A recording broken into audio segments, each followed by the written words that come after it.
Hello everyone! Kung may mga katanungan kayo patungkol sa iyong horoscope at zodiac sign, maaari po kayong mag-comment sa comment section para magawan po natin ng video para sa next vlog ko. Keep on watching!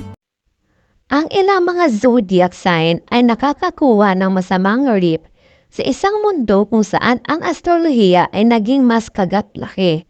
Ang mga negatibong stereotype ay mabilis na nag-uugnay sa ilang mga planetary placement, habang ang lahat ng zodiac sign ay may mabuti at masamang katangian.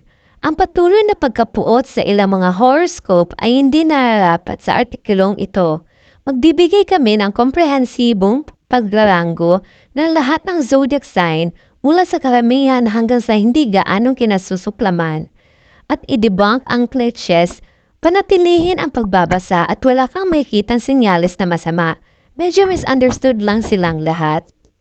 Mga bagay na dapat mong malaman. Binigyan sa Gemini ng pinakamasamang reputasyon ng zodiac. Nakikita sila ng mga tao bilang two-faced, ngunit ang kanilang kakayahang umangkop ay ginagawa silang mas mahusay na mga tagapagbalita kaysa sino man. Ang mga palatandaan sa lupa tulad ng Taurus, Capricorn, Virgo ay maaari makaramdam ng pagkabagot at masyadong nakatuon sa tagumpay, ngunit halos palaging tinutulungan ka nitong makamit ang iyong mga layunin. Ang Sagittarius ay ang pinaka-kinasusuklaman na zodiac sign para sa kanilang karisma at optimismo. Number 1. Gemini. Ang mga Gemini ay naisip na dalawang mukha at hindi mapagkakatiwalaan. Bilang isang nababagong sign na pinamumunuan ng Mercury, ang planeta ng komunikasyon, si Gemini ay mahusay sa pagbabago upang umangkop sa vibe na sinumang tao na kanilang kausap. Nagiiwan ito ng maraming tao sa pakiramdam na hindi nila lubos na mapagkatiwalaan ang isang Gemini.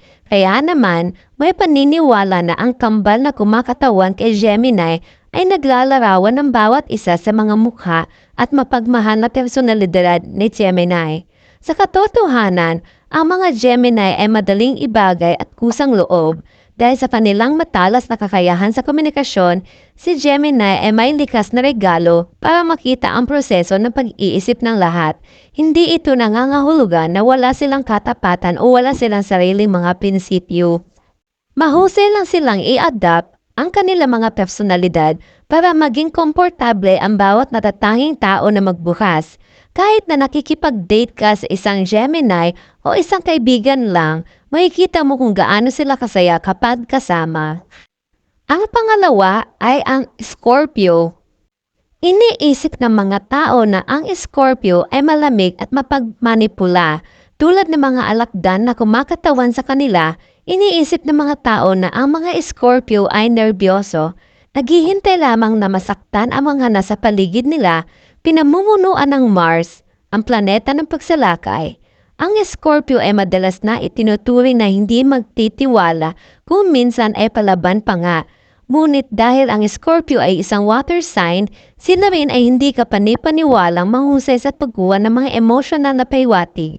Ang kombinasyon ito ay maaaring gumawa ng ilang particular na mga pakipag-ugnayan ng Scorpio na maging invasive at probing.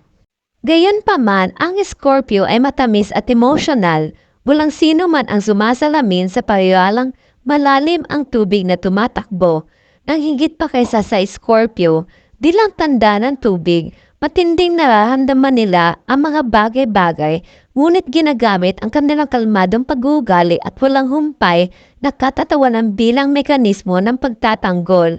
Para sa malalim na balon ng emosyon o umiikot sa loob nila, kung gumugugol ka ng sapat na oras sa isang Scorpio, gayunpaman, ang tubig ng balon na ito ay muling nagpupuno. Ang mga Scorpio ay matyaga, madamayin at kahanga-hangang mga tagapakinig.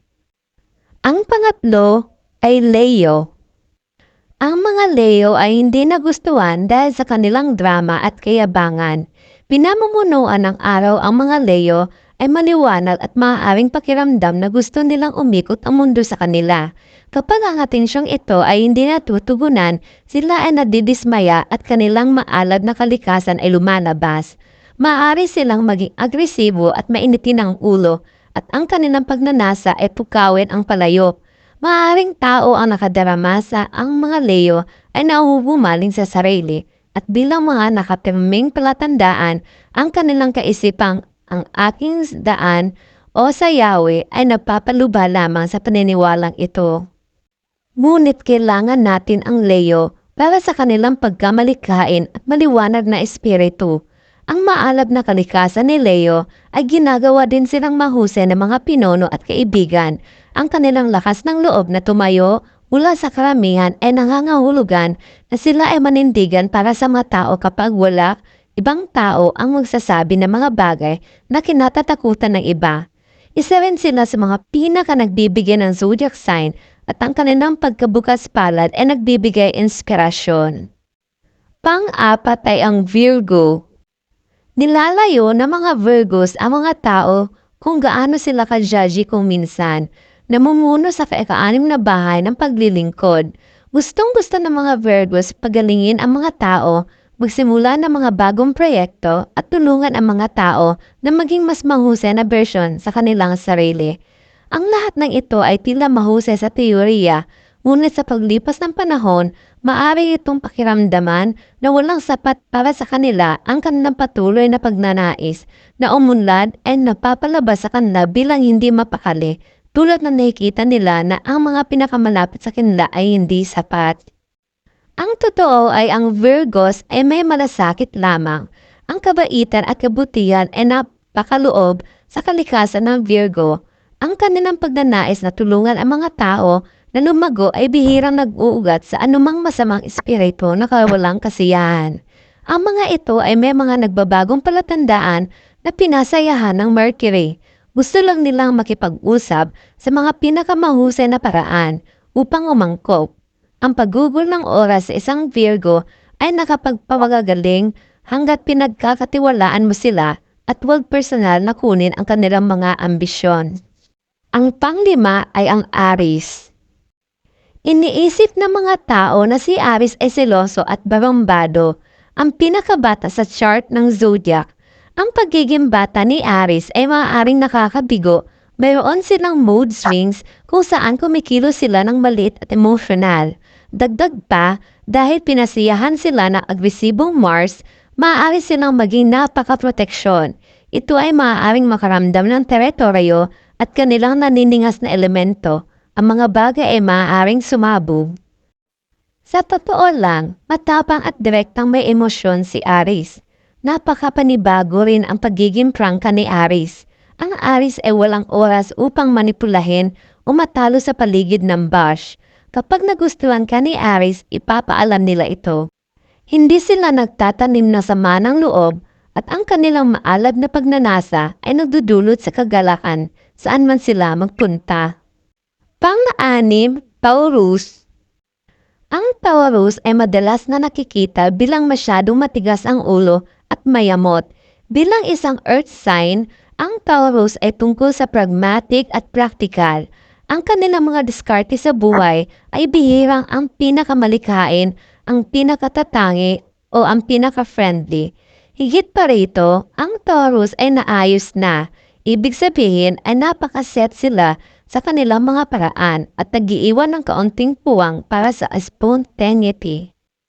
Ngunit ang pagiging matatag ni Taurus ay nagpapaganda ng buhay dahil masyado silang inihimok ng routine. Si Taurus ang pinakamaasahang sign sa buong zodiac.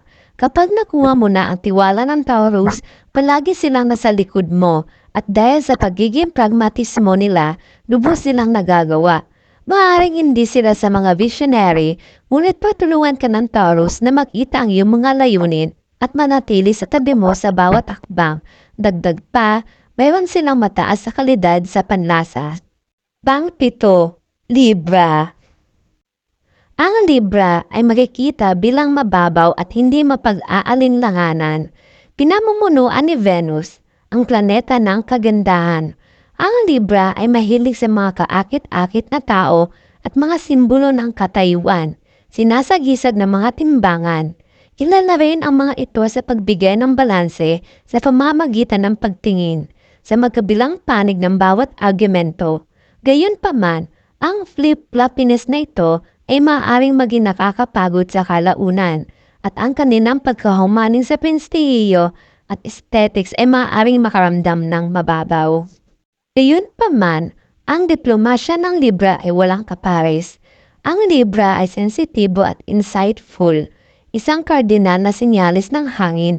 Nagagawa nila makipag-usap ng mabisa, ngunit hindi lahat ng lugar tulad ng Gemini o sa kanilang ulo ay tulad ng Aquarius. Dagdag pa, meron silang isang kadakilaan sa Saturn, ang planeta na responsibilidad, na nangangahulugang alam nila kung paano unahin ng iba at mas mahusay na lutasin ang problema kaysa halos sino man. Pangwalo, Capricorn. Iniisip ng mga tao na ang Capricorn ay sobrang seryoso at mapang-uyam. Pinamumunuan ni Saturn, ang planeta ng paghihigpit at pananagutan. Ang Capricorn ay nahuhumaling sa tungkulin at kadalasang inilarawan bilang ang workaholic ng zodiac. Idagdag pa ang katotohanan sila ay may mga nakatirming palatandaan. Ang Capricorn ay bihirang tumutugon sa mga opinyon ng iba pagdating sa kanilang trabaho. Minsan, ang earth sign ito ay inaakusahan ng pag-alis ng saya sa isang sitwasyon.